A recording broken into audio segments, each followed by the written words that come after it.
So I'm in Flores and it's 4:30 a.m. I'm waiting for my pickup to go on a tour to Tikal. The tour we're supposed to be arriving there at 6 a.m. so it's called the early bird tour, and I'm gonna try to keep my voice down because it's a tiny island with tiny roads, as you can see, and it's 4:30 a.m. so I don't want to wake anyone up. This is the hostel where I'm staying, Doña Goya, really nice. I'm gonna talk more about it later. So yeah, I'm super excited. It's gonna be 41 Celsius today. This is gonna be over 100 Fahrenheit, so it's gonna get hot. I have to see how much I can walk and if I can climb any of the main temples, because my ankle already feels really shitty and I haven't even started yet, but still I'm super excited about going to Tikal. And yeah, as soon as the sun goes up and if I have a window seat, I will keep on filming. Otherwise, I see you inside the park. So this is the main entrance to Tikal, and this is where you have to buy your ticket unless you have a voucher for a ticket. Just gonna see where they're gonna take us. It's 150 quetzales for the ticket.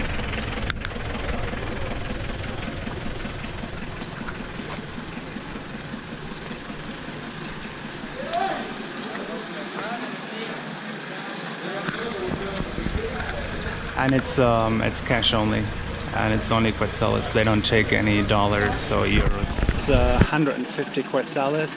It took a while to wait, probably 20 minutes or so, because they only open at 6 a.m. and we were here shortly before 6. Okay, and now the van is gonna drive for another 15 minutes up that road before we get to the complex. What you can see in the back is another entrance where they're gonna check your ticket, they stamp your ticket, and then you get one of those.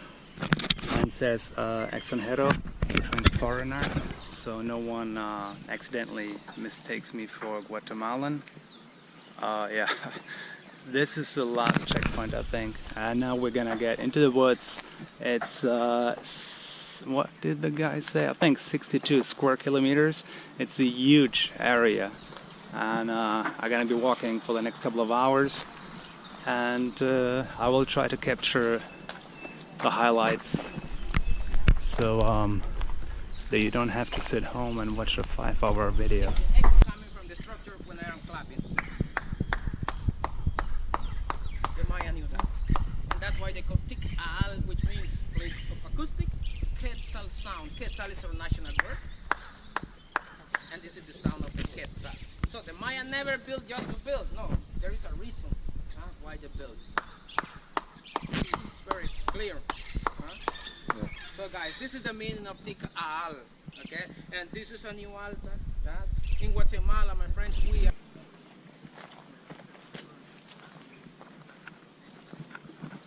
Any idea of this? Yes, this is the ball field, the ball court. This is where they celebrate the game. Was the same game, the same kind of game in the Mayan area.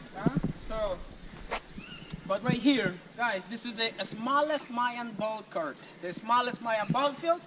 And right here, my friends, this is still a mystery about the scoring because we don't have markers. In Chichen Itza, you find the biggest Mayan ball court and you see hoops coming out the large walls as markers. Yeah, the rubber ball they used to play, pass through this hoop to mark a goal. But in this case, no hoops. Copan, Honduras, you find the most beautiful Mayan ball court. You see the large wall, very decorated, and you see the birds coming out the large walls as markers. But no markers here. Yeah? But in the same kind of game, because the judges have discovered the beautiful paintings, the big and the ball players, and with some protections on the part of the body they used to play. In this case, head, shoulder, knee, elbow. No feet, no hands. What's hard? What's beautiful? What's a ritual? When Alright, so that's the Jaguar temple on the right. The temple on the left, I'm not sure yet what it is, so I'm gonna wait what the guide is gonna say about this.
Okay, so this is the main plaza.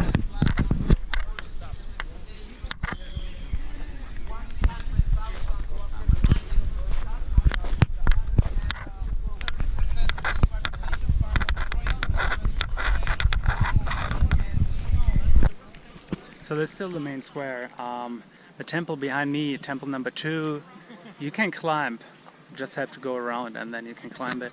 And the Jaguar temple, you used to be able to climb up there like a long time ago. No, it's no longer possible. And what you see here, these are the quarters for the rich people and for the priests. And there are about 400 rooms actually on 6 levels. And this, like I said, this is the main square, but most people in the area, they were not allowed to ever set foot here. So like most people used to live here, they've never seen this actually back in the day, because this was only for ceremonies and this was only for the priests and for rich people and for their servants, if they needed servants just for that service. Also, there used to be a bigger structure right in front of here that collapsed when the University of Pennsylvania came to do excavations. They did most of the excavations here over a 10-year period, but they used heavy machinery, so yeah, the building collapsed because they just didn't know better. And also, what the guide was saying, that Mayans used to be just 1 meter 40, 1 meter 50. I don't know how much that is in feet, but yeah, it's not very tall. And yet they built the steps pretty steep. Reason is because they wanted to make it as hard as possible, or maybe not as hard as possible. They could have done it more extreme, I guess, but to make it harder to reach the sky or get closer to sky. And that would also walk up and down the stairs like in a kind of like a zigzag way, because that's the way the snake moves. So they just wanted to imitate the movement of the snakes. I don't know the name of this tree, but the guy just showed us that you can eat the leaves, and it's actually all spice. It smells like Christmas. You can just pick it from up there and eat it, which we're gonna do. Tastes pretty good, and it gets kind of spicy the more you chew it. And so yeah, I think I get the irony, because people always say all vegans eat our leaves. So yeah, here you go. I'm vegan and I'm eating leaves. Stereotype proven. Okay, let's see what else is happening about that. So while I was showing the leaves, I also noticed, which the guy mentioned as well, is so it has a numbing effect, and Mayans used to chew it when they would get their dental implants, and they would use jade and get them implanted into the front teeth in some way. They're not really sure how that worked, that they would stay inside the front teeth. It's very painful, and jade was the main stone, or like the main thing that they used for decoration. For jewelry. They never used gold. Mayans never used gold. So this is the Great Pyramid right here. You cannot climb it anymore, and the pyramid over there you can climb. I'm gonna try to repeat as good as possible what the guide said about this place.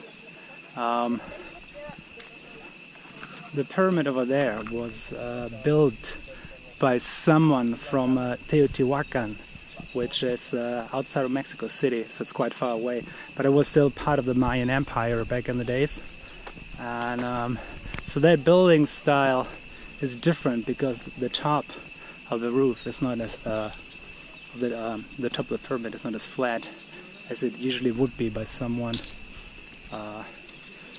from a local area who would build the temple. They're not quite sure why someone from Teotihuacan came here to build the temple, But yeah, that's definitely what happened, so that they know this much. And yeah, after this we're going to the temple number 4, which you might know from Star Wars Return.